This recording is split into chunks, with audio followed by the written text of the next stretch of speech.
Então eu quero convidá-los para que abram no livro de Provérbios, capítulo 18.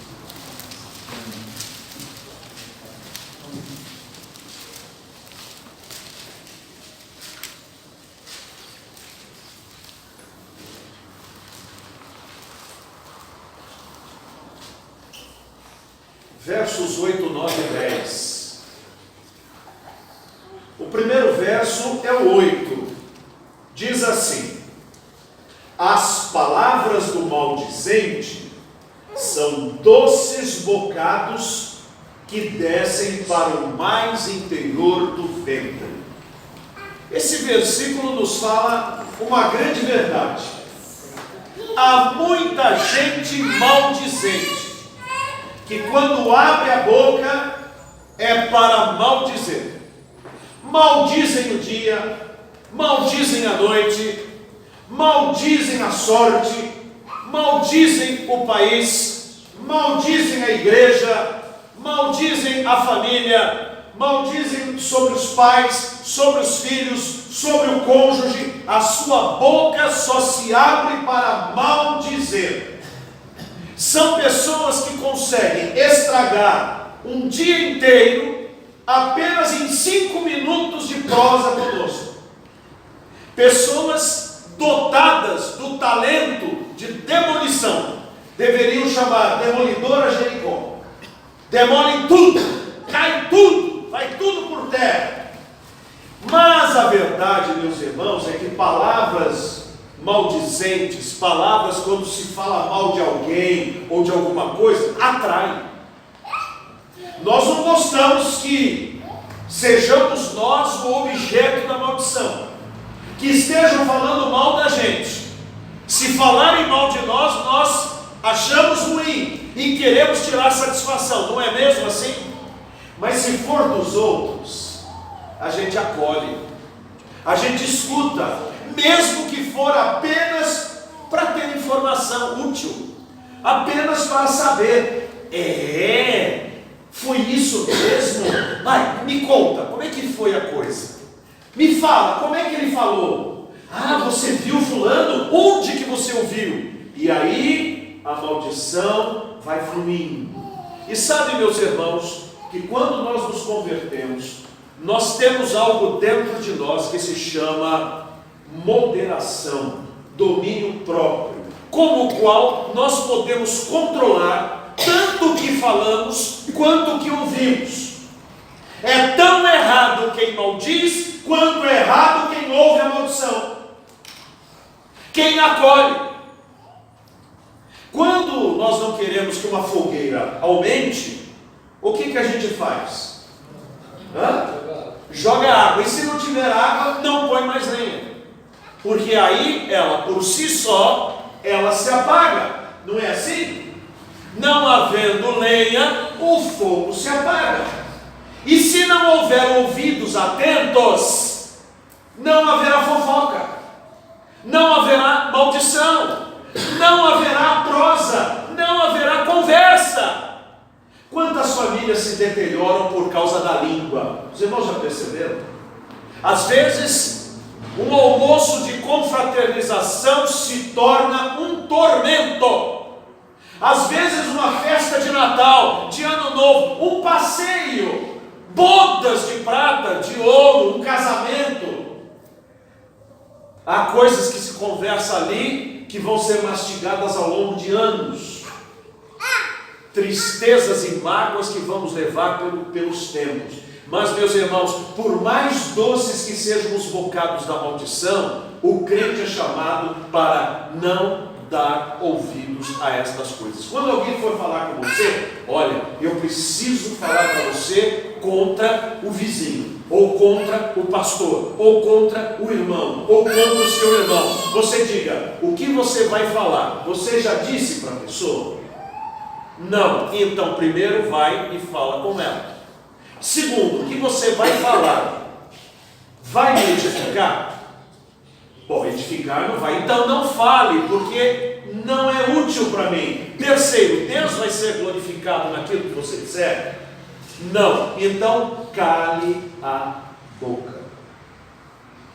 Segundo provérbio, Quem é negligente na sua obra já é irmão do desperdiçador. Uma palavra dessa é simplesmente fantástica. Por quê? Porque diz o seguinte: quem é o desperdiçador? Quem é o desperdiçador? Me dá um exemplo de desperdiçador. Vamos pegar o governo, que recebe poupudas verbas para administrar bem, fazer o saneamento básico, pagar as aposentadorias, manter o sistema de saúde a funcionar corretamente, fazer as estradas, e pelo seu desperdício, nem a saúde funciona, nem os aposentados recebem, nem a administração pública se resolve. Por quê? Porque vaza tudo no caminho. Eu me lembro, a BR-116, ligando Miracatu até Juquitiba, aquele pedaço da serra, saiu há mais de 20 anos uma verba para fazer a duplicação. A verba foi consumida e nem um palmo de estrada foi construído. Pediram nova verba, fizeram lá meio quilômetro, pediram pela terceira vez, e na terceira vez a estrada foi feita. Ou seja, para fazer uma duplicação de alguns quilômetros, uma verba, duas verbas, três verbas. Isto se chama desperdício. É como no Brasil, quando nós desperdiçamos a comida. Nós deixamos que os filhos encham o prato, façam uma montanha e comam apenas 2 colheres e o resto vai para a lata do lixo. Deus não se agrada.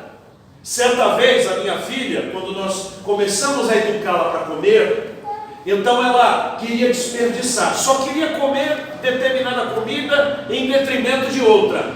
Então eu peguei um vídeo de uma missionária na África que encontrou um menininho morrendo de fome, literalmente morrendo de fome, e a sua irmãzinha esquelética pegando um pouco de larvas para que ele pudesse comer, e ela já não conseguia nem se erguer, nem levantar, e essa missionária filmando e chorando. Então eles foram na perua Kombi deles, pegaram bolachas, e essas crianças começaram a comer, e depois mostraram um filme, 1 mês depois, elas viçosas, bem. Eu disse: está vendo, Rutinha? O desperdício que você faz aqui é de uma criança lá, por isso não desperdice. Mas o texto diz o seguinte, que tão desperdiçador quanto é aquele que é negligente na sua obra. O que é o negligente na sua obra? Aquele que não faz bem feito. Aquele que pega alguma coisa para fazer e não termina. Aquele que se põe a realizar uma coisa e não vai avante. Diz a palavra de Deus que ele é igual ao desperdiçador. Nós costumamos dizer o seguinte: quem faz mal feito, faz 2 vezes. É ou não é, irmão? Quem faz, e quando não é 3, não é mesmo? Gasta material, gasta tempo, gasta paciência, faz 3 vezes. Quando na verdade, se fizesse pacientemente e corretamente, não desperdiçaria e faria da melhor maneira possível. Nós, na obra do Senhor, temos que ser pessoas trabalhadoras que assumem uma responsabilidade e a cumprem e fazem com boa vontade. Quando nós assumimos um compromisso de vida, é para fazer. Quando nós dizemos que vamos trabalhar, é para trabalhar. Um patrão não gosta de pagar alguém que não faça o seu trabalho, que não faça o seu serviço. Quando a irmã convida alguém para limpar a sua casa, a irmã quer que a pessoa ganhe com decência, dedicação, o seu bom dinheiro, mas que deixe para trás um bom trabalho prestado. É ou não é assim? Deus também espera que nós sejamos pessoas que não são negligentes na sua obra. E nós temos uma obra para fazer. A primeira obra que temos como cristãos é testemunhar a fé. Mostrarmos Jesus para as outras pessoas. Não é uma opção, é uma obrigação. E eu pergunto, quantos de nós evangelizam? Quantos de nós distribuímos literatura para falar das boas novas de salvação? Quantos de nós repartimos a fé, abrindo a boca e falando do caminho de Cristo para as outras pessoas? Outra obra nossa é a oração. Há pessoas que só oram na igreja. Há outras pessoas que só oram quando alguém pede. E há outras pessoas que nunca oram. E dizem que devemos orar. Isso é negligência. E nós devemos ser pessoas que, quando assumem um compromisso, nós o realizamos. A oração é a base de uma vida sadia. Se nós de fato orarmos, nós veremos Deus agindo primeiramente em nós, e segundo, atendendo às demandas que apresentamos diante dele. Deus é assim, Deus é maravilhoso, Ele realiza isso. Eu me lembro, a mãe da Milu veio tratar-se. Quando ela ainda era viva, ela ficou na nossa casa uns 3, 4 meses. E lá no jardim da minha casa, antigamente nós fizemos uma horta, colhemos muita alface, muita catalônia, muita rúcula, né, muita salsinha. Mas depois, eu estudando, trabalhando, meu irmão trabalhando, a Milu também com todas as tarefas caseiras, não tínhamos tempo para isso. E aí a mãe dela, mulher da roça, ela falou: filha, eu vou lá no jardim mexer um pouco. Tem semente aí? Tem semente aí? Aí ela disse: tem. Então me dá a semente aí. Aí eu pensei assim: nossa, essa terra está ruim, está dura. Para dar alguma coisa aí, não vai dar para ela se divertir um pouco, né? Tudo bem. Meus irmãos, essa velhinha de mais de 80 anos, com um pauzinho, mexendo ali na terra, arranca um matinho aqui, outro ali, cutuca ali, ou como diz outro, fuduca, foi pondo a semente, sameando, foi semeando as leirinhas, 3 meses depois, o jardim da minha casa estava que era só verdura, alface, rúcula, couve, almeirão, coentro, tudo. Eu não vencia apanhar, eu levava para as minhas tias, porque não dava para comer, e era assim: corta aqui, corta ali, outro dia corta ali. Quando termina de cortar, aqui já cresceu tudo de novo, porque aquela mulher propôs-se a fazer um trabalho e fez, simplesmente fez. Quando nós nos propomos a fazer alguma coisa, vamos fazer, porque hoje em dia se procura muita capacitação e pouco serviço. Antigamente se formava um coral de crianças com boa vontade, se fazia um trabalho com jovens, com adultos, etc., com boa vontade. Hoje todo mundo é PhD, todo mundo é especializado e não sai nada. Olha, os engenheiros construíram o Titanic, eram os melhores engenheiros da época, e o Titanic afundou. Noé era um leigo que nunca fez faculdade, e com a arca dele, a humanidade, o mundo todo se salvou. Então, não é questão de faculdade, é questão de compromisso. Terceiro, torre forte ao nome do Senhor, a qual o justo se acolhe e está seguro. Aleluia. Amém. Meus irmãos, quando chega de tarde, lá em Cambuí, na minha légua, lá na terra do Pai, então tem umas árvores no meio do pasto, muito grandes, com caule muito grosso, uma copa enorme. Tem um lado ali que é um bananal, e umas árvores grandes, tem muito papagaio, muito periquito. Então quando vai dar 4:30 da tarde, 5 horas, vem aquelas revoadas de passarinhos, vão todos embaixo das copas se colocar ali, porque debaixo daquelas árvores eles se sentem seguros. Lá em Monte Alto, onde eu tinha um médico, onde eu me tratava, na praça principal havia árvores enormes, talvez umas 15 árvores, de mais de 100 anos cada uma, e aquelas maritacas, aqueles periquitos, quando dava 5, 5 e meia, vinham assim aos milhares, e aquilo era um vozerio. Quando anoitecia, eles todos ali aprumadinhos, dava para ver assim nos galhos dezenas e dezenas daquelas aves, porque ali eles estavam seguros. O crente também pode correr para debaixo das asas de Deus e ali se sentir seguro, porque o nome de Deus é uma torre forte.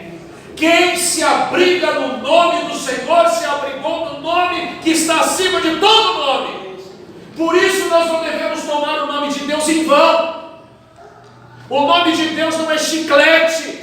O nome de Deus não é nome de produto de limpeza. O nome de Deus não é nome de entretenimento, não é expressão idiomática, como tem gente, ai meu Jesus Cristinho, o sangue de Jesus tem poder, só Jesus na causa. Isso é blasfêmia. Quando o crente invoca o nome do Senhor, tem que fazer com respeito e com grande relevância. Quando o crente abre a boca e diz, Senhor Jesus, a casa tem que tremer, porque ele invocou o nome do Senhor. Mas como ter relevância o nome do Senhor, se nós não vivemos dignamente pelo nome do Senhor? O nome do Senhor tem que ser por nós reverenciado, amado, estimado, respeitado, porque sem isso, meus irmãos, nós não estamos nos refugiando na torre forte que é o nome do Senhor. Ele se torna banal para nós. Ouvi a semana passada mais um pastor que se suicidou. Um pastor que tratava de pastores à beira do suicídio. Já viram um contrassenso deste? Um pastor que tratava de pastores à beira do suicídio. Aí a mulher dele escreve, meu amor, eu queria tanto te dizer que te amo. As suas filhas sentem muito a sua falta. Você aqui em casa, mas você nos amou, você cuidou de nós, mas nós estamos sentindo tanto a sua falta. Onde está o amor para quem dá cabo da sua própria vida e abandona a própria família? Faltou a torre forte. Por isso, meus irmãos, lembrem-se de uma coisa: Jesus é o Senhor da vida, não o Senhor do suicídio. O Senhor é o Senhor da vida, e Ele não nos dá alternativa de dizer, se não aguentar, dê cabo da sua vida. Eu conheço um Senhor que dá cabo da vida, Jesus falou dele. Ele chama o diabo, e ele fala que o diabo só vem para matar, roubar e destruir. O Senhor Jesus veio para dar vida. Nós temos que declarar isto, porque parece que as pessoas estão acreditando no diabo, dizendo que o diabo é Jesus, porque Jesus não me dá vida. Eu posso dar cabo da minha vida e ainda estar na fé. Que fé é esta? Quando eu aceito Cristo como Salvador, eu falo como o apóstolo Paulo, para mim, o viver é Cristo, o morrer por Ele é lucro, mas não por mim, porque para mim, o mundo está crucificado para mim e eu estou crucificado para o mundo. Eu já morri para este mundo, e a vida que agora vivo pela fé no Filho de Deus que me amou e se entregou a si mesmo por mim. Se eu não tiver isso no meu coração, o Senhor não é a torre forte, mas bendito seja Deus, Ele é a nossa torre forte. Amém. Então, cuidado com as palavras do maldizente. Elas são doces na barriga, mas são veneno mortífero para as pessoas. Segundo, aquele que é negligente no que faz é irmão do desperdiçador. E terceiro, não use o nome de Deus em vão, porque o nome de Deus é uma torre forte. Se nos agarrarmos ao nome de Deus, podemos ter certeza, o Senhor nos protege, acolhe, defende e salva. Bendito seja Deus. Amém.